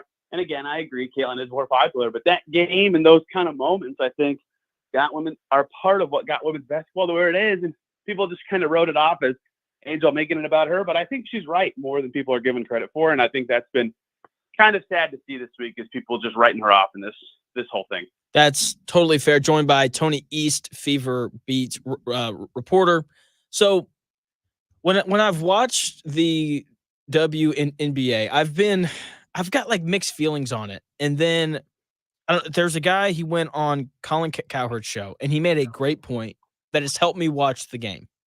When you watch the NBA, guys are so athletic that they can go up and over defenses to score. In the WNBA, everybody, especially in the half court, plays below the rim. And so in order to score, you have to go through people, which makes the game really physical. And I think that people have been annoyed with how physical teams have been with Caitlin Clark. Is that level of physicality, like, is that normal, or is this we're going to bump Caitlin Clark around a little bit more because she's a rookie that everybody seems to like? Yes, you are correct. That makes it more of a physical game just because of that factor. The other part that plays into what that person was saying, the Coward, I haven't heard this, but just from the gist of what you said, is they're shorter, right? Like, it's just how genetics work. Like, the women are shorter. like 6'3" is almost a post player in the W, right? So that also makes it a below the rim kind of league where it takes more space or more precision or more pre-shot work to get a clean look even around the rim. And the best way to combat that at times is physical play. And you saw it last night. Skylar Diggins-Smith gets smacked in the face defending a layup, like Angel Reese getting Alyssa Thomas ejected when she got smacked hard by Alyssa Thomas fighting for a rebound. Like, that's just kind of how the league has to be to have, I don't even know the perfect way to describe this, but just like the battles at the rim to make the defense, be more effective, or to have more chance sometimes when a player's really persistent and can just wiggle free from wherever against the best players. Physicality is often a good answer, and you've seen that for years.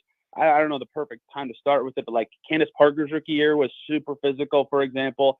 I do think Caitlin gets the Kennedy Carter foul was the first one that was totally out of line, like way over the top.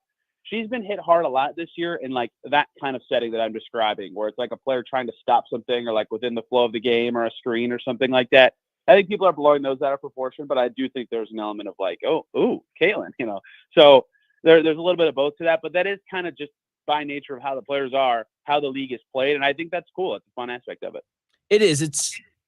It's interesting, and I think I enjoy it. Something though that I'm worried about for the WNBA is I don't know if you remember this or not. I'm assuming you do. Do you remember when Tim Tebow was just a huge deal? Yes, I do, actually. I remember that playoff game they played against the Steelers still somehow. Yeah, because he was so polarizing and his face was everywhere. Like any talk show that you turned on, like he was there. And I think this whole Caitlin Clark thing, I think she's the most polarizing athlete we've had since Tim Tebow. And like people got tired of the Tebow stuff eventually. And I think the NFL caught a bit of a break because when people got tired of it, they lost in the playoffs. And then the NFL was able to be like, here's Tom Brady, here's Peyton Manning, here are some other stars that we know that people like for you to discuss. I think we're headed towards this Caitlin Clark topic starts to kind of wear on people. What star do you think the WNBA is going to try to push when that happens? Yeah, I think the biggest difference between those would be that Caitlin's good. I mean, Tebow obviously got into the playoffs. Like he wasn't bad, but and it hasn't really happened yet. So maybe I'm ahead of my skis here, but like Caitlin will be really good, and to the point that like even if the Fever aren't making deep playoff runs for the next year or two, like she'll still be worth TV time. But in terms of your actual question, the pivot so last year's MVP Breanna Stewart has already just put some buckets on the Fever this year. I mean, it's been ridiculous what she's been doing to them. And like Lonzo Ball was at Sky Liberty last night, and he was tweeting about how much fun he was having watching Breanna Stewart. I think because she was the most recent MVP and the Liberty have a lot of stud talent this year, they always do. They were in the finals last year. That could be a natural place for the league to start. Asia Wilson is the best player in the league to me, and does not get marketed enough. The Nike did the whole thing about her not having a shoe for a long time this year and the marketing about her getting a shoe. Those are the best two players in the league, and the Aces and Liberty are definitely the most likely teams to reach the finals. So naturally, I would think they would want to turn towards their best players, right? Like if you only been watching the W for the Fever and you've seen 2 wins in 11 games so far, and then you start watching the Liberty Aces, you'll realize like how good the best teams are in the league. But the other thing they could do, and the NBA is terrible about this, is they could just pivot to their other young talent that's been really good and pump the Sky, who are playing pretty well, and they have Angel, who's really popular, and Cardozo's back now and is playing well. Or they could, turn to any of the other teams that had lottery picks this year. The Sparks, Cam Brink. People really want to watch her. Like when she was in town, it was a huge deal for the Sparks. She's been mega popular in LA. They also have Rakia Jackson, who they picked in the lottery. Like there's a lot of pivot points of good lottery picks that are on like decent teams, or good first round picks that are on decent teams. And I think with the way the college game has exploded in popularity, I actually talked to Kathy Engelbert, the commissioner, about this during NBA All-Star Weekend. Like so many people are really into the college women's game that are becoming W fans as a result. So picking out those players this year specifically as the league blows up would be the other way to do it. So I think it'd kind of be a blend of those best 2 players who are already kind of household names and a mixture of all those rookies that a lot of people are tuning in for the first time for. Okay. Joined by Tony East, beat reporter for the Fever. So you said a lot there That was great. But there's one thing that you said that caught me, and I want to talk to you about the Fever, but I have to ask you this first. You mentioned that like there's a high probability that the Liberty and the Aces will meet again in the finals this year. Meanwhile, the Sun are undefeated. So what has kind of your take been on them, and why do you like the Liberty more than them to come out of the East? Yeah, maybe I'm too locked in on last year that was the finals already. Also, it's just straight up seeding in the W, so not even conferences when it comes to playoff time. Okay. Yeah, which is way better. Agreed. So the Sun are awesome, right? Obviously, they're undefeated, and the Fever have had the part of their brutal schedule. I've been playing them twice. They just aren't. Maybe they are. Dejanay Carrington's better than last year, and they got Bree Jones back from injury, and she hasn't missed a beat. Like, they look great, and they have last year, Alyssa Thomas finished third in MVP, but I talked to a lot of coaches about her during the season, and a lot of coaches said that they thought she'd be MVP. And Bonner looks great still. Like, their talent is obviously very good. Everybody penned them in as the third best team this year, and it's all humming for them early in the season. So they have room to grow with this group, and they added some talent, but they did lose some good players in the trade links this summer, for example. I think that they are very good. They're not as good as the version of them that made the finals with John Paul Jones a few years ago. So yeah, they could make the finals. They're undefeated for a reason. They play New York. I can't remember if it's tonight or tomorrow.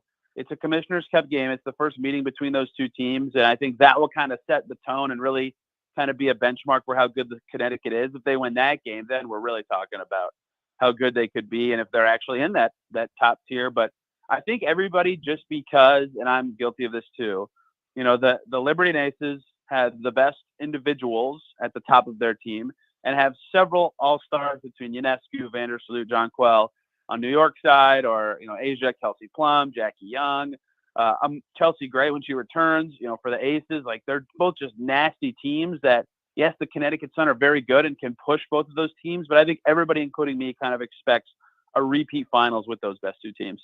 Okay, fair enough. Now, moving to the Fever, why are they 2-9? I'm just going to kind of give you the floor on that, because the talent between Mitchell and Clark and Aaliyah Boston, who I didn't watch a ton last year, so I don't know, but she looks bigger than she did last year. So is that something that you've noticed? They should have the talents to be better than 2-9. So why do you think they're sitting at the bottom of the league? So here's the thing. They have talent. They added pieces that make sense. I privately predicted to a lot of media members, and I said this when they were 1-5 on a podcast, that I thought they'd start the season 2-8. And that's not to excuse their play, because it hasn't gone the way I thought it would. But the reason I thought that is their schedule was insane. And usually when you're talking about a schedule, I feel like you're giving a team an excuse. And so I kind of feel like I'm doing that now. But not only have they played the most games in 20 days since 2011 and the second most since 2006, in that grouping of 11 games, to be clear, they've already played over 25% of their games, and the season started 3 weeks ago. They have played New York 3 times, Las Vegas once, and that was on a back-to-back, and Connecticut twice, and Seattle twice. And if you asked me before the season to name the best 4 teams in the league, I would have said those 4. And I think if you gave the Fever a week to prep with no schedule in advance, I think they probably still would have lost all those games. Maybe they wouldn't one of them, right?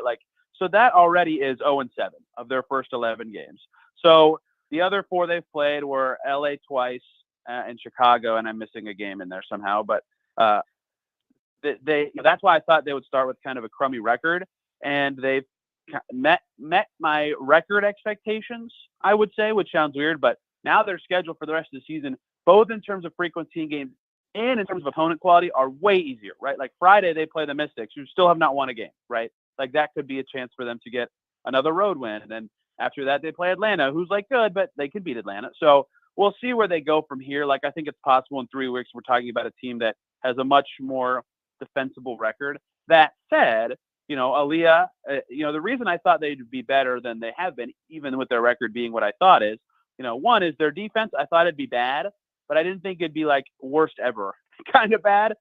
It is approaching that level right now of, compared to league average, the worst defensive rating in WNBA history. And I even wrote before the season, if they want to make the playoffs like they all say they do, they got to defend. And they have not done that at all.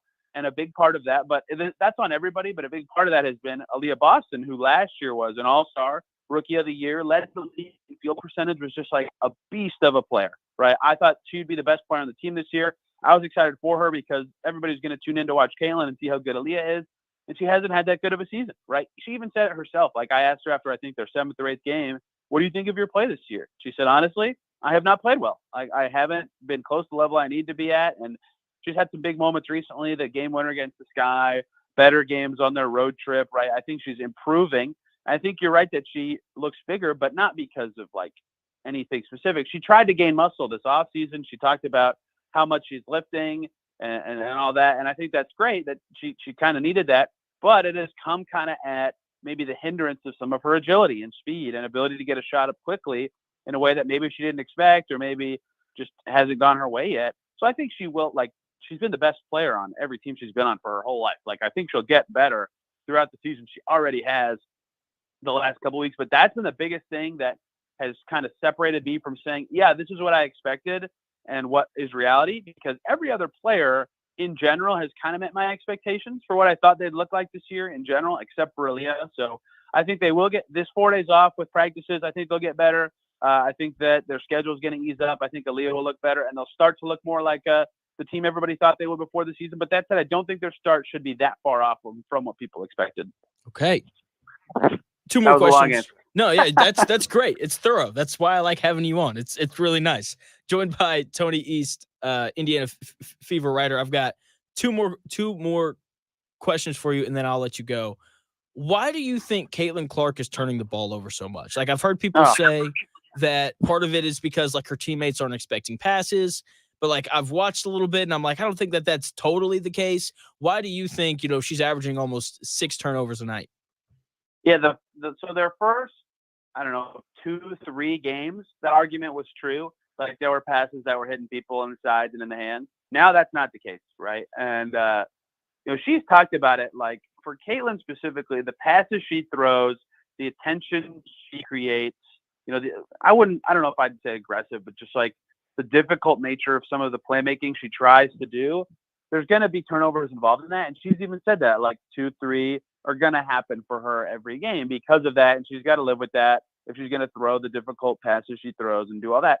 I understand that. Like, I'm receptive to that being her reality, but the 4th, the 5th, and the 6th are sometimes pressure from a taller player, and her pass can't get where it needs to, right? Like, they've gotten better at this, but like when Aaliyah Boston sets the screen or whoever the big is, Caitlin will pull their player out to the side better and try to whip the pass to the paint. But when you're moving farther away to create that passing angle, it's a longer pass and people can intercept it. So like that she kept having trouble with. And then she kept picking up her dribble when she'd get in the paint, and she's getting better at that recently. But like all this stuff that I think in part are mistakes she's making, and in part are she's realizing like, oh, I can't do that. Like in the W, I can't do that. That was just so easy for me at Iowa.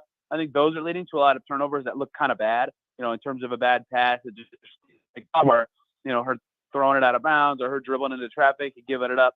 And so I think that as she adjusts the W game, I think she'll settle in the season at probably about 4.5 turnovers per game. But right now, there's a lot of those moments where you just kind of go, well, what was she thinking there? What was she looking for there? And then it's a turnover and it's going the other way. And that's part of why their defense has struggled so much, is there's a lot of those.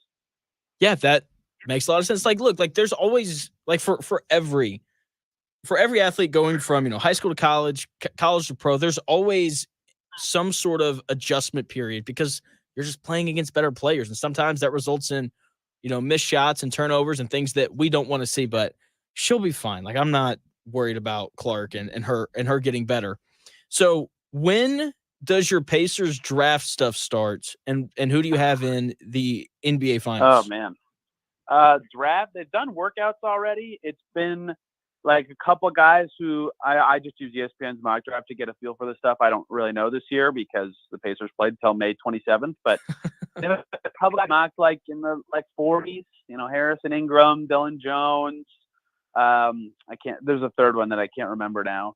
That was among that group, right? Like clearly they're looking. The thing is, like, if you're an agent of a player who's likely going to be picked in the first round, like why would you work out for the Pacers? They're not going to have a first round pick. So You're going to see a lot of those kind of guys. My favorite player in this draft was Coleman Hawkins. He went back to school. So now I have no favorite player in this draft for the Pacers. I liked Dylan Jones, who worked out for them. I think his tape looks really good out of Weber State. So he's going to be my default answer for a while, I suppose. He looks like he's got some talent and some zip to him. As for the finals, I think the Celtics are the best team in the league. I think Luka's the best player they faced, so they're not going to walk all over them like they did in the East playoffs. Taking Celtics in 6. What about you? Oh, I got the Mavs in 6. Wow. I'm biased though. To be completely honest, That's I'm biased. true. I did know that. I grew up, 4.5 hours from Dallas. Dirk Nowitzki's my guy. Love him. I've always been a Mavs fan. I also have a Dallas Mavericks plus 2,400 ticket. So to win the whole thing. So very biased over here. I won't even lie about it. Tony. That's a good reason. It's the best reason, I would say. Tony, thanks for your time, man. It's always great to have you on. Yep, you got it. Take care, man. You too, man. See ya. That was Tony East. Just covers all things hoops here in Indianapolis. He covers the Pacers. He covers the Fever and the WNBA, obviously, given the length of some of his answers. He's great to have on. But me, I cover the Colts, I think, better than just about anyone. I've got Colts stuff for you when we come back here in about 4 minutes. Hey, no matter what draws you to the water, the Yamaha 2024 boat lineup is going to make you feel right at home. Enjoy the spacious layout, the advanced technology. By the way, all standard and used to create an incredible experience. If the water is calling you, there's a Yamaha boat waiting for you. So please contact our friends at Just Add Water Boats. Go to justaddwaterboats.com. They're ready to meet all your new and used boating needs. Paid for by Christian Care Ministry. It's true. Difficult times have a way of focusing us. We have to think about what matters most when it comes to our spending, our healthcare. This is why so many people are joining MediShare right now. MediShare is a trusted way to save up to 50% on your monthly healthcare costs. More than 400,000 people have already made the switch, especially now during this challenging season with healthcare costs and out-of-pocket expenses going up. MediShare can save you a lot of money. The typical family saves $500 a month. MediShare works, too. It's been around for 30 years. Members have shared more than $5 billion of each other's bills. There are different options to choose from to fit your budget. I'll give you the number here in a second. And if you call, you can get a price within 2 minutes. Maybe now is the perfect time to make the switch and start saving. Here you go. Call 855-51-BIBLE. That's 855-51-BIBLE. 855-51-BIBLE. At Bet365, we don't do ordinary. We believe that every sport should be epic. Every home run, every hit, every inning, every play. From the moments that are legendary to the ones that fly under the radar. See for yourself when you sign up today and get $150 in bonus bets when you bet just $5. Whatever the sport, whatever the moment, it's never ordinary at Bet365. 21 plus only. Must be physically located in Indiana. If you or someone you know has a gambling problem and wants help, call 1-800-9-WITH-IT. Terms and conditions apply. Investing involves risk, including possible loss of principal. Income may be subject to state, local, or federal alternative minimum tax. The stock market dropped by Inflation over. The Federal continues to Reserve be a raised challenge interest for rates. Let's face it, investing can feel pretty scary and overwhelming these days, especially if you're retired or close to retirement, which is why you should consider investing in municipal bonds from Hennian & Walsh. Municipal bonds can provide a source of federally tax-free retirement income, plus an investment in municipal bonds is an investment in America. Municipal bonds help finance major civil projects across the country, like the Golden Gate Bridge and Hoover Dam, as well as local roads, bridges, and schools. Call 1-800-761-9761 right now for our informative free bond guide and learn how you can earn tax-free retirement income while investing in America's future. Just dial 1-800-761-9761 for the free Hennian & Walsh bond guide. There's no cost and no obligation. 1-800-761-9761. Hennian & Walsh Inc., member of FINRA and SIPC. Getting quality employees to fill positions in your company is essential, but finding those people can be a major hassle unless you use ZipRecruiter. ZipRecruiter makes finding quality people a breeze. ZipRecruiter's advanced technology identifies candidates with the right skills, sends you great matches, then you can easily invite them to apply. 4 out of 5 employers who post on ZipRecruiter get a quality candidate within the first day. See for yourself. Go to ZipRecruiter.com/free to try ZipRecruiter for free. That's ZipRecruiter.com/free. Drivers drafts, Dan Dockage, maybe even your dad. Friday, June 14, 12 to 3. Give your job the shaft. Beat my score or make an early reservation for a chance to win a VIP meet and greet package. Make your reservation at back9golf.com. Hey, it's Stan Dockage here. You know, this is the 14th annual Tom Dockage Memorial Golf Outing, sponsored by Horseshoe Racing and Casino. Here's the deal. Every dollar goes to kids. That's right. Every dollar goes to Dockage Cycles for the City. We're going to have 36 foursomes. We're going to have a blast. Great food, fantastic prizes, unbelievable camaraderie, all for a great cause. Go to dandockage.com and sign your team up today. Welcome back to The Real Jonathan Smith Show on Indy Sports Ticket, 1430 AM and 99.5 HD2. What's going on? The Real Jonathan Smith Show here on Indy's Sports Tickets. Last segment of the day, just had Tony East on to talk more Caitlin Clark because the world just loves Caitlin Clark. That's just, you know, the way that it is right now. Will that always be the case? I don't know. Something that I do know will always be true, though, is the love that people have, or I wouldn't say love, but the interest, that's probably the better word, for that people have in the Indianapolis Colts. And, you know, there's a lot of interest right now in the rookies that they've brought in. There's a lot of hope that Adonai Mitchell is going to be a great receiver. There's a lot of hope that Leatu Latu is going to be a great edge rusher this year to help kind of elevate this Colts team. And what I've heard from Leatu Latu, I'm excited that he's here. I'm excited that he's in the building. He seems like a smart kid who isn't going to do anything dumb. That's for Leatu Latu. For AD Mitchell, though, oh, man, that introductory press conference was a little rough. Wasn't rough, or it wasn't great, excuse me. You know, he does the whole I'm angry, I'm pissed, all that kind of stuff because, you know, yada, yada, whatever. But after listening to his press conference yesterday, I think it's easy to see why the Colts like AD Mitchell, right? Like I've made plenty of jokes in, you know, the short 3 months that I've been on the air about, you know, how the Colts definition of a horseshoe guy is a guy who gets suspended. And all serious right now, though, like I think when the Colts say horseshoe guy, I think that AD Mitchell is kind of what they think of. You know, I listened to AD Mitchell's press conference yesterday after practice, and I was impressed, right? He opened the press conference by talking about all the things that he's having to learn, right? He's having to adjust to the speed of the game. He's having to learn how to mix up his releases so that the defensive backs don't catch on. Like, it was refreshing in a lot of ways after hearing, you know, the Colts linebacker spout off during the offseason. So it was refreshing because, like, there are some rookies and some young players that come into the league thinking that they just have everything figured out, and they don't. Obviously, like, it seems like AD Mitchell knows that he has things that he has to learn in order to be effective in his rookie season. Like, he understands it to a point where he's been staying late after practice. And one of the reporters yesterday after Colts practice asked him about it. He was like, you know, like, why are you staying late? Like, what's kind of the reasoning behind all of those things? Now, look, a lot of players stay late after practice. Okay, that's just the way it is. I remember showing up in college playing baseball thinking that I was going to be special because I stayed late after practice and I hit off the tee for, you know, an hour or whatever it was going to be. Turns out I was just like everyone else, because when you get to, you know, the college level and beyond, everybody stays late. Everybody does. So AD Mitchell staying late here is not the big deal. His response to the question is what I kind of want to hone in on. So here's AD Mitchell talking about why he stays late after practice. Just wanting to get better, just being the best me that I could be. You know, team success breeds individual success, but you know, you can't have team success if every individual isn't doing their part. So I just try to maximize my capability. Always looking to get better, always looking to learn.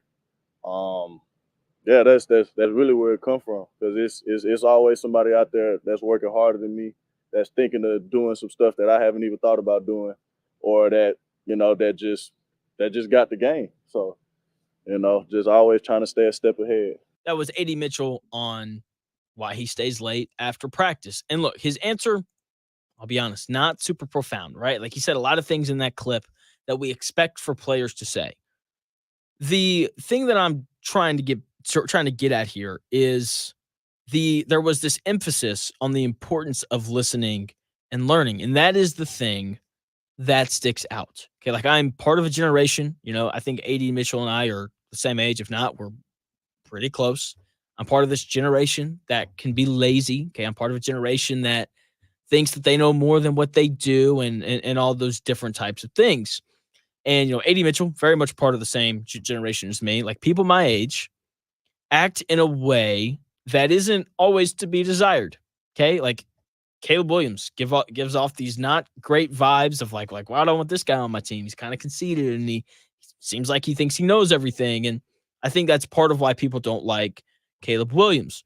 When we listen to AD Mitchell, though, he didn't come off that way.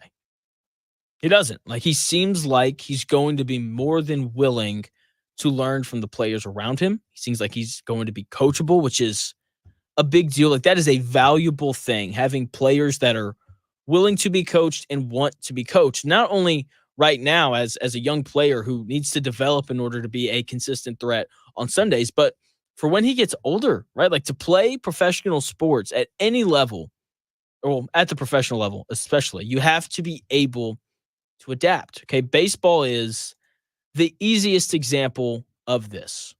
Okay, like most prospects in baseball, when they get called up to the majors, they get off to these hot starts because the opposing pitcher doesn't know how to pitch to them, right? So it's a lot of fastballs. Like, it's nothing too absurd. Eventually, though, the opponent figures out what pitches you can't hit. And that is when you find out whether or not a prospect is worth his salt. It's when you find out whether or not a prospect is going to be a pro for a long time or not. Football has this exact same thing. Basketball has it. Like, you can just go down the list of every single sport. Every sport has this adjustment period because teams are going to figure you out. Like, teams are going to figure out what AD Mitchell isn't good at. They're going to figure out what AD Mitchell doesn't like to do. Right. And they're going to do everything that they can to make sure that AD Mitchell has to do those things. Okay. And after that happens, we will then find out whether or not AD Mitchell was worthy of that second round pick. Okay? And based off of his various responses to the questions that he was asked yesterday, he seems like the type of guy that is about the work. He seems like the type of guy that's going to push through and figure out how to adapt and survive in the NFL. Okay, and bonus, he also seems like he isn't gonna do anything stupid. I think that's the thing that I'm most excited about. Like, I don't think we're gonna have to worry about him gambling on football games. I don't think we're gonna have to worry about him, taking PEDs like Grover Stewart did. Like, I don't think we're gonna have to worry about any of that, which is really nice. It's refreshing, right? Like, Colts, they're all about their horseshoe guys, and it seems like they may have actually found one. So cannot see what AD Mitchell has in store this year. He seems like he's going to grow and mature. I'm excited for Anthony Richardson as well, but like, I'm a little hesitant because, people are raving about the physical abilities, but like, we've seen players and teams rave about the physical abilities of a quarterback before. Trey Lance in San Francisco. I remember coming out of voluntary OTAs, all the 49ers guys were like, yo, this Trey Lance dude can absolutely sling it. And now he's the backup quarterback in Dallas. Like, just because players are overly talented, right? Just because players do things that we've never seen before. Like, that was part of AD Mitchell's press conference yesterday, right? He sang, Anthony Richardson's, praises about how athletic he was and how he does these things that he's never really seen before and all that kind of stuff. Like, we've seen this happen before. Okay. Like, every dude that goes into the NFL is a physical freak to some standpoint. And there is a real scenario where, in spite of all of the things that Anthony Richardson brings to the table, there is a world where he ends up being a bust. And not even because he gets hurt all the time, but because he just can't do the other things that quarterbacks have to do. Like, can he stand in the pocket when the pocket's collapsing? Can he, run through reads properly? Can he identify blitzes? Like, can he do all the other things that the great quarterbacks can do? Right? Because like the physical stuff, like, there's no question. Like, come on, the dude's 6'3", 255 pounds, runs like a 4.5, 4.4 40. Like, he's, he has all the physical tools in the world, but can he do the other things? That is what I want to see. And that's, more importantly, that's what I want to hear about, right? Like, I want to hear Shane Steichen at the podium after practice today go, man, Anthony Richardson's just dissecting. He's processing things really well. Like that's what I want to hear. Like I'm overhearing how great his arm is and how well he moves. Like I want to hear someone say mentally, Anthony Richardson is ready to go. That is what I want to hear. Speaking of ready to go, Dan Dockich, he's going to be ready to go today from noon to 3. His show coming up next. Thanks for tuning into The Real Jonathan Smith Show. I'll be back again tomorrow, day 1 of the NBA Finals tomorrow night. Game 1, can't wait. Going to talk about that tomorrow. No doubt about that one. I cannot wait. Should be a great show tomorrow. Potentially having a guest. I don't know. Waiting on a text back should be fun. Dan has a slew of guests today. We've got 4 great guests coming your way. His show coming up in 5 minutes. Thanks for tuning into The Real Jonathan Smith Show. I'll be back again tomorrow from 10 to noon. Make sure you tune in. Thank you for your time. I will talk to you tomorrow. The 156th running of the Belmont Stakes is this Saturday, June 8th in the Horseshoe